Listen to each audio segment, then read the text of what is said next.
दोस्तों, आज हम आपको एक ऐसे संत के बारे में बताने जा रहे हैं जिनके भक्त सिर्फ भारतीय ही नहीं, अमेरिका के स्टीव जॉब्स और मार्क जुकरबर्ग जैसे टॉप लेवल के लोग भी हैं। I went and I saw one of my mentors, Steve Jobs, and he told me that in order to reconnect with what I believed as the mission of the company, I should visit this temple that he had gone to in India early on in his evolution of thinking about what he wanted Apple and his vision of the future to be.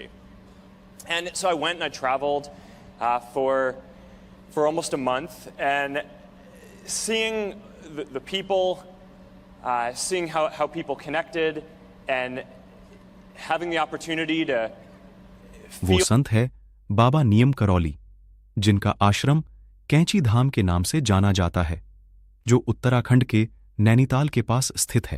नियम करौली बाबा 19वीं शताब्दी के सबसे महान संतों में से एक है। भारत सहित दुनिया भर में उनके लाखों चाहने वाले भक्त हैं। बाबा नियम करौली हनुमान जी के भक्त थे। उन्होंने अपने जीवन काल में 108 हनुमान मंदिरों का निर्माण करवाया था। कहा जाता है कि उन्होंने हनुमान जी की आराधना करके कई सारी सिद्धियां प्राप्त कर ली थीं और उन्हें अपने जवानी के दिनों में ही ईश्वर के बारे में बहुत गहरा अनुभव कर लिया था। एप्पल के फाउंडर स्टीव जॉब्स भी उनके भक्तों में से एक है।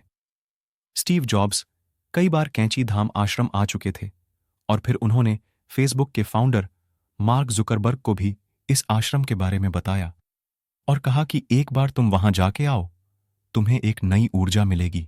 उसके बाद मार्क जुकरबर्ग भी कैंची धाम आश्रम आकर गए और उन्हें एक अद्भुत शक्ति का अनुभव हुआ, जिसके बाद उन्होंने फेसबुक पर नए सिरे से काम करना शुरू किया और कुछ सालों में ही फेसबुक को नई ऊंचाइयों पर पहुंचा दिया।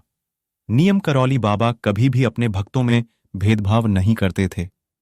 वो गरीब हो या अमीर, सभी को एक ही भाव से देखते थे। साल 1973 में इस महान संत ने शरीर त्याग कर महासमाधि ले ली। बाद में 1974 में उनके आश्रम में बड़े स्तर पर मंदिर का निर्माण करवाया गया। कैंची धाम आश्रम में हर साल नियम करौली बाबा की जयंती और आश्रम के स्थापना दिवस पर महोत्सव मनाया जाता है, जहां हजारों लोग शामिल होते हैं। कैंची धाम का सबसे नजदीकी रेलवे स्टेशन काठगोदाम है। वहां से आप बस द्वारा आश्रम जा सकते हैं और नजदीकी हवाई अड्डा पंतनगर है, जो कैंची धाम से करीब 70 किलोमीटर दूर है। तो मित्रों, अगर आप भी जीवन में निराश और हताश हो गए हैं, तो एक बार कैंची धाम आश्रम जरूर जाकर आएं।